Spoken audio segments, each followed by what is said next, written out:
Mark Kordvani writes, in a recent interview, Terry Crews has stated he would love to play a superhero, specifically The Thing or Colossus.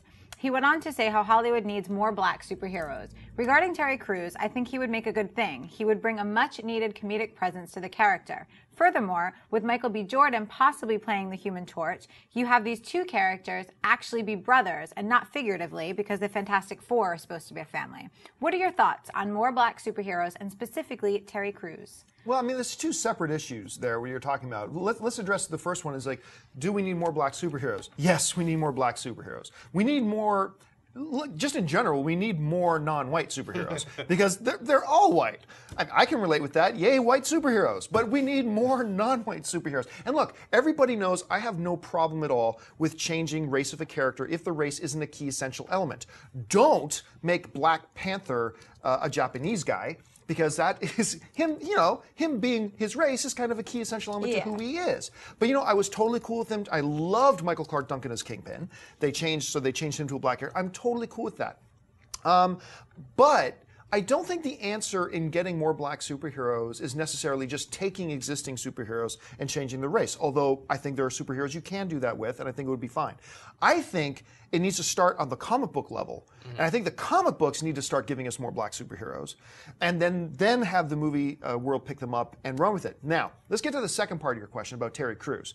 I adore Terry Crews. He is like the #1 most impossible guy in the world to not fall in love with. Like develop a serious man crush on when you're around him. The dude is just that engaging, he's that funny, and he's that awesome. I do not want him as a Thing. Because part of the thing that makes Terry Crews so great, I think is what also makes him not a great fit for the Thing. That's just my personal belief on it. Super talented guy, just an issue of fit. I don't see that as a fit. The other thing is this. You brought up, hey, what about having, Johnny Storm and the Thing being actual brothers? No. That is against the core essential elements of these characters. Sue and Johnny are brother and sister. Reed is the brilliant scientist. Thing is his lifelong, completely faithful friend. That's the way that family works.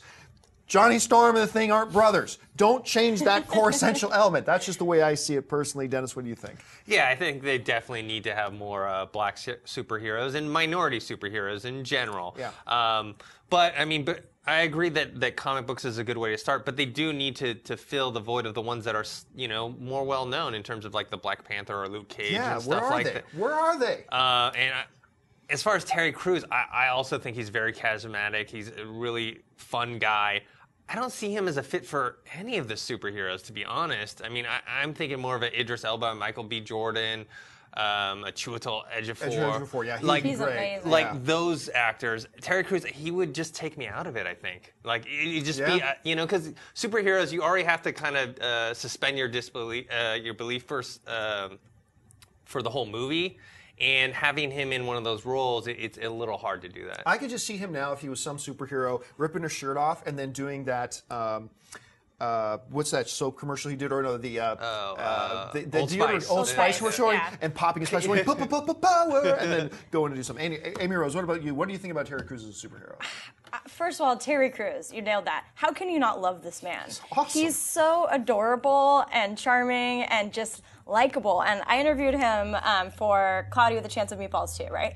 And he was talking about, because when you're doing animated films, it's you in the booth. Like, you have to make these characters come alive. It's pretty crazy, and you have to have a lot of energy. And he was actually telling me that they needed him to tone it down because he only operates on 2 speeds, up here or sleeping. So I love him. I love his energy, but I don't want the Thing to be overly comical. I don't. Regardless of what people thought about Michael Chiklis's version, like, I thought part of the reason that makes him such an interesting character is that, like, I don't know, it's kind of like the Hulk as well. I have that sense that they're not funny, but they bring a lot of comedic elements just by being who they're supposed to be. And I feel like Terry Crews' energy level would just kind of, I don't know, dilute that fact and just make it overly forced. I love him, but I don't see that. And can we talk about Black Panther? I cannot believe a film has not been made about this amazing character yet. I think they're working on it. Like they have hinted, because they've mentioned his country. Yeah. In one of the, I think they've foreshadowed. I do think it's one of the ones we're going to see in Phase 3. The unspecified. Yeah, I think that's one of the ones. They've just it simply better have be. to. It's they ridiculous. You know, my favorite Terry Crews story. I was interviewing him and Randy Couture. For those of you who don't know who Randy Couture is, he's in Expendables with all the guys, and he's the former UFC heavyweight champion. He became heavyweight champion at 40 or 43, stayed heavyweight champion for a couple of years, beating up all these young guys. But he's not, compared to Terry Crews. Yeah. Oh, yeah. Compared to me, he's a big guy. Compared to Terry Crews, nothing. So I walked in, I sat down with Terry Crews and the champ, as I call him, and we were talking, and I said to Terry, it's like, you know, you're with one of the toughest men in the world, with Randy Couture. I said, you're on this movie, but you're such a big physical guy, and Arnold's there, and you got Stallone's there, and Jason Statham is known as a badass. I mean, all big, massive guys, and Randy's kind of a small, little guy. I said, what was that like for you guys, knowing that he's one of the toughest guys in the world? He goes, and Terry Crews goes, look, I'm going to tell you something. And he's Randy goes, one of the first days, he goes, I'm not going to do it in the Terry Crews voice because I can never do it justice. Please do. Come on. he goes, look, one of the first days we decided we're going to wrestle around with him a little bit, with Randy Couture. He goes, in 3 seconds, I was up against a wall with my arm in this weird position, and Randy just whispers in my ear, in 3 seconds, I'm going to turn your wrist 1 more degree, and it's going to snap in 3 places. and then after that, Terry Crews is like, and every day on set after that is, hello, Mr. Couture, what would you like today? Right? He was just, but the way he tells the story, he's so engaging, so funny. I love him. All right, what else we got? Terry Crews is like that way day in and day out. I worked really closely with him on a film, and he's always in that good of a mood, but he can play the serious, tough guy roles and be a great superhero. If you watch Middlemen, you'll see that. So go watch it, because he's not that goofy all the time, but he can be. If you like this video, be sure to give it a thumbs up, and don't forget to subscribe to AMC Movie News on YouTube. It's free and a great way to stay updated with all the latest movie news, and check out our daily show, AMC Movie Talk. Also, don't forget to check us out on Facebook and Twitter to stay in the loop for our special prizes, giveaways, and contests.